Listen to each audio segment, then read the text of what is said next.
And a pleasure, as always, to be joined by a former Orioles All-Star reliever. You know him as part of Birdland Territory, the Foul Territory Network. He is our friend Brad Brach, and he's with us now here on GCR. Brad, it's Glenn. It's great to catch up, as always. Thanks for taking the time for us. Yeah, absolutely. Thanks for having me as always. It's always great getting to chat with you guys. I really wish one of these times we'd be talking about a team that has just figured it out, that has just absolutely turned the corner, but that continues to not be the case. Brad, I guess let me start with the one that I feel like is kind of the big picture one that's facing this team, and that's Gunnar, right? Like, we heard the frustration from him after the game on Sunday. Early on in the year, we were like, well, at least he's hitting a home run, so he kind of dealt with it, but that's gone away. The defense has been shaky, save for a couple of plays. How do you explain what's going on with Gunnar, and is it as simple as, there's just a chance that any one of these days he could wake up and be Gunnar Henderson again? Yeah, I think that's the belief, right? I think that's what everybody wants to think is that, he is immensely talented, and one of these days it is going to turn around and click. And I think right now it's just kind of a culmination of just frustrations across the board. And I think maybe the offensive frustration is kind of leading into the field frustration. And I think it's kind of been a frustrating season for the whole team as a whole. And I think he shoulders a lot of that. I think he thinks if he's doing better, the team is going to do better. And I think that's kind of the truth. I just think if he was able to have the season he's expected, that the fans are expected, that his team would be in a better spot than they are right now. And unfortunately, it's kind of not there. He still has half the season to go, but it's just not the level of play I think fans have come to expect, and definitely what he expects of himself. So I think it's just kind of a culmination of a lot of that just all together, and it's just kind of like it's been a frustrating season. I think as a fan perspective, it's frustrating. Former player, there's just so much talent out there.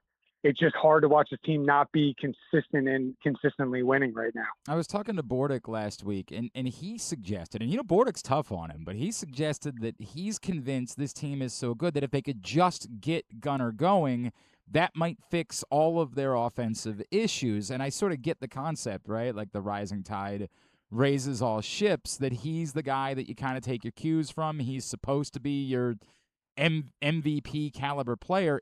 Is it that simple that if Gunnar could just get going, that probably goes a long way to fixing all of their offensive issues? Yeah, I think so. I think obviously Bordick knows way more about the offensive stuff than I do, and he's been on some teams with, MVP caliber, Hall of Fame caliber players. So I think that is true. I think if he's able to pick his level of play up, I think it kind of makes everybody want to do better and get on base, and they know when he comes up to the plate, when he's hot, he really can carry a team. And Pete's really carrying the load right now. And just imagine if Gunnar's able to get on base. Pete's homers are 2 3-run homers as opposed to solo homers or 2-run homers. And I just think it would just raise the level of play of everybody. And it's just been, I feel like it's been so close so many times. And then you have a weekend like they just had, and it's where they are in the standings. It's 7 games under 500. And it's been frustrating. I think he's shouldering a lot of that, but I definitely see what Mike Bordick is saying, where I think if he's able to get his level of play where we expect it,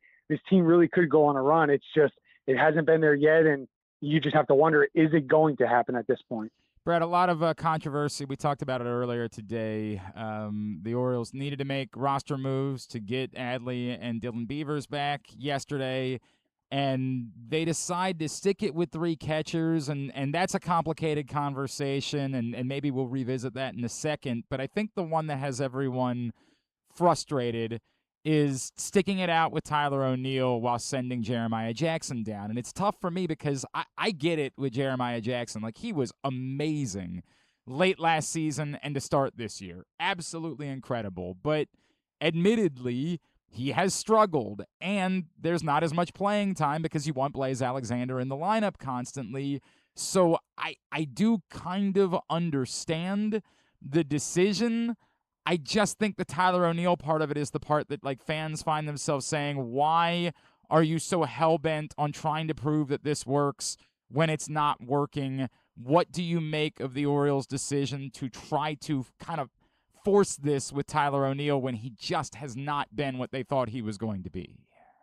Yeah, it's being a former player, it's like, it's hard to be super critical of guys, because I've been there. I've been in really big struggles, and it's really, I think for Tyler, it means a lot to him that the team is sticking by him at his side. But from a fan's perspective, and to kind of putting my media hat on now, it's hard to justify. And I think Jeremiah Jackson has earned himself a spot on this team, even though he kind of has slowed here after that hot start. But I just think the at bats aren't there, and I think if they do need him at one point, I think it is a good thing to get him down to AAA to get some more consistent at bats. But yeah, I mean, I get the Tyler O'Neill thing right now. He's facing lefties, I think, when a lefty starts, and it just hasn't happened. And I feel bad for him, because he's a guy that wants to perform. When you get a contract like this, you want to perform, especially for the fan base, for the team, and it's just not happening at this point. So I don't know if it's going to continue. If it keeps going like this, maybe that is one of the next moves they make. But I think at this point, they're just they feel handcuffed by the contract and justifying having him on the team. And I think it's kind of between a rock and a hard place. And Jeremiah Jackson probably didn't deserve to go down, but it's just one of those moves right now they felt like they had to make. And who knows, maybe Tyler O'Neill does find his power, but at this point, it kind of just seems like it's just been a frustrating couple of years for him, and you just don't know if it's going to turn around at this point. Brad Brach is with us here on GCR. Brad, I'll stay before I get to the pitching. Big picture conversation, I think, facing this team, and I know you guys are talking about it on Birdland territory, is obviously the decisions that they have to make moving towards the trade deadline. And over the weekend, Mike Elias said, hey, if this is the spot we're in, then we're going to go for it. And then, of course, as soon as he did that, they lost 2 more games, and we'll see what spot they're in come August 3rd. But I feel like the bigger picture question that is perplexing is the question surrounding, do you consider trading Adley Rutschman? And it's so tough because I don't know that it really has anything to do with the situation that you're in right now as much as it has to do with if Adley Rutschman and his camp are telling you we're not signing an extension before we get to free agency, that's just the way it's going to be, then do you have to think about maximizing value? Do you have to think about the things that are not fun for baseball fans to think about, but obviously organizations have to think about? And I've been the one kind of discussing it, but when I do, I'm not rooting for it. I hope Adley Rutschman's an Oriole forever, much like Mike Elias said on Saturday. But if he's not, and I get it, like most players that are this close, you don't want to negotiate with one team. You want to negotiate with all of the teams.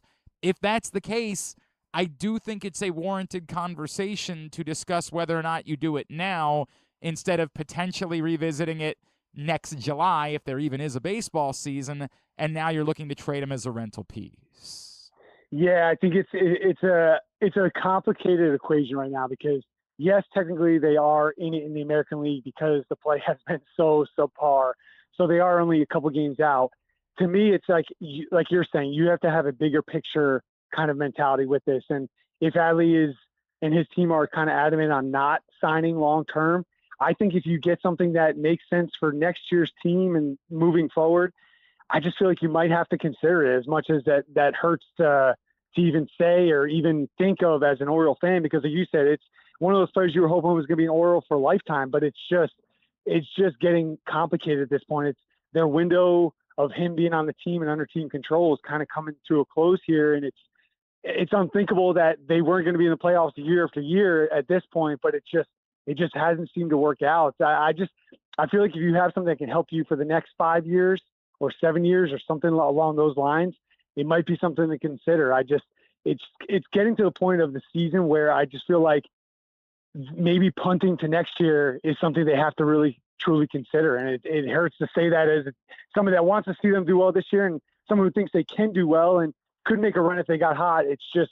I'm not seeing enough consistency to think that it's going to turn around this year. And do you mortgage possibly losing Adley and not getting enough return next year if it doesn't work out? And it's a very complicated equation, scenario, however you want to put it. And it's just, I hate it for Oriole fans, because when they won the division in 2023, I'm thinking this is going to be a run of 4, 5, 6 years where this team is going to have a chance to win a World Series every single year. And it's tough to see. And I feel really bad for just the fan base and the guys on the team, because they want to do well. And I think they know they have the talent. it's just for whatever reason, like watching it, it's just something's just not adding up. And it doesn't make sense for my eyes as a former player watching it that it isn't adding up. But it's like you're saying, it's just a complicated scenario that I think they really need to consider here in the next 5 weeks. I think there's another layer to it, Brad, where like I brought up they're going to hold 3 catchers for now. And I just wonder, like, can you I get why they want to do that. They want both Adley Rutschman and Samuel Basayo to be in the lineup as much as they possibly can. And if you're doing that, then you feel like you do need to have another catcher on the roster. Something we talked about coming into the year, like what if, you have a scenario like the crazy thing that we saw in, LA where now you got to burn your DH because the only guy that's available. Like, I understand why you want to keep it, but like, can teams afford to be keeping 3 catchers on the roster and have a roster spot held by someone who barely plays, who you definitely don't want to use as a pinch hitter? Not with no disrespect to Chadwick Trump, right? Who did have a hit over the weekend. Like, can you afford to construct your roster giving away a spot to someone who's just a third catcher? Yeah, I just think it's gotten to the point where every game is so critical that I feel like you're just handcuffed, and it is unfortunate that Chadwick Trump kind of is in that spot. I played with him in AAA my last season when I was with the Braves, and love him. He's a great guy to have around. Yeah. He's a good player. It's just I get what you're saying when it comes to roster construction, that you want to have both Adley and Samuel Basayo in the lineup every single day. So it's just like I feel like they need to have that as a handcuff, and it's just kind of at this point it's like I feel like you need to have the best 9 hitters in the lineup every single day. The offense has been so inconsistent that you need to have those guys in there, and hopefully something can spark here in the next couple of weeks, because every game right now to me just seems so critical to win that it just makes it tough to not have your best 26 guys that you feel like can make you win every single day, regardless of where it puts you tomorrow. It just has gotten to that point, and unfortunately they've kind of put themselves in that spot that you need to have the best 26 guys every single day. So it'll be interesting to see what they do with the roster construction here in the next couple of weeks, because like it's just such a critical spot in the season right now. Brad, I want to run one by you pitching wise. I'm trying not to overreact to Kyle Bradish yesterday, right? Like, I'm trying to do everything in my power to say, hey, he was so good for 2 starts, but I get that it's weird that it's kind of an on-again, off-again thing with Kyle Bradish, and you really want him to be that ace type of guy, and you see it in moments. So it's sort of a twofold. It's a bigger, what do you make of it being so inconsistent, and is there any chance, and maybe I'm out in left field, but is there any chance that what happened yesterday might have something to do with everything going on with the air show and the starts and the stops, and sometimes the umpire is pausing the game? Like, I'm watching it. I just wonder, like, what that – obviously it didn't affect the other side all that much. Like, I understand that, but is it possible that had something to do with what we saw from Kyle Bradish yesterday? I think it very well could have been. I mean, I think starters are so routine driven that I think a lot of times little things can frustrate them. And he showed signs of frustration yesterday. I feel like with him, I would take it as a one-off. I think he was so good the outings before, and we kind of talked about it on our podcast yesterday. I just think it's getting to the point where fatigue might be setting in. Whether he says that or not, I just feel like without pitching for basically 2 years, he threw about 50 innings last year. I think you hit a wall at some point, and I think he'll get over the wall here. And I don't think yesterday, I think you just kind of toss it out and see where it goes from here. But I just feel like when I've heard guys talk about coming back from Tommy John and injuries where they miss significant time, a lot of times it's like a mental hurdle. You might feel something that's not actually there. You might be thinking something that's not actually happening. And I've heard that's been the biggest hurdle for most guys, is getting over that mental part of I'm not going to get hurt or I'm not going to be injured. And I just think he's getting close to 100 innings here. That's a lot of innings for a guy who only threw 50 last year. So I just feel like at this point, it's kind of one of those things where it's just a mental and a physical fatigue that might be setting in here. A lot of guys see the All-Star break coming up, and it's just kind of like, you almost want to get to the All-Star break, but there's so many big games here. But I could definitely see with the air show yesterday. I remember in, I think it was 2014, we had the air show too. And it was, I mean, those loud stops and starts, and you never know when the planes are going to go over. It could be in the middle of a pitch. It could be, in the middle of an inning. It's just kind of a weird spot to be there. And I think with a starter and Kyle Bradish, who knows and works so efficiently when he is good, I think stuff like that could definitely mess you up. And those starts and stops. And I mean, look at the first 2 innings. He cruised through the first 2, And then he looked frustrated when he was missing his breaking balls, trying to throw for strikes. And on the 3-2 breaking balls he's thrown in the dirt, he really showed some frustration. So it could have been a combination of a lot of that. And I think when he had those 2 starts in a row, you're thinking, man, I'm going to go on a run here. And then you kind of run into a bump in the road. And I think there's just a lot of factors into it, but I could definitely see the air show being part of it. It's the coolest thing in the world, right? Like, we're so glad to have it in Baltimore. It's so cool, except for when it's in the middle of a big pitch or a big inning, it's frustrating. I know. It's so tough because, like, it's such a good thing for our city, and like downtown was packed this weekend, and it was wonderful, and it gives you goosebumps when you see it. And then you're like, right, but is there any way we can schedule it around the baseball game? I know. Just come in the middle of the innings, or like, when they're out there pitching, not when the Orioles are on that. I totally get that. But like I said, it really was so cool in 2014 when they were doing the Star Spangled Banner ceremony. Yeah, and the ships. In town. It was the best. I mean, the downtown was buzzing like I had never seen it until we got to the playoffs.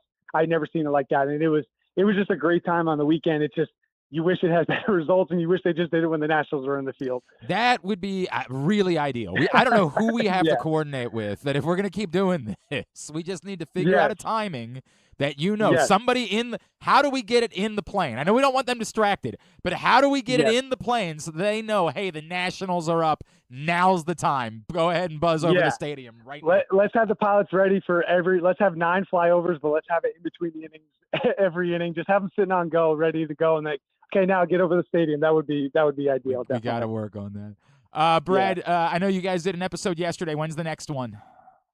We got one today, and it's actually going to be really good. Jim Callis is coming on. We're going to talk about the draft and just kind of get his perspective. He's, an unreal mind when it comes to amateurs and the draft, and be a really cool episode and kind of shake things up a little bit just to, get away from the everyday talking of the Orioles. It'd be great to see his perspective on the draft coming up and see what the Orioles could get to help them in the future moving forward. Brad, Tim Barbalace, and Steve Molesky on Birdland Territory, wherever you get your podcasts, and on YouTube.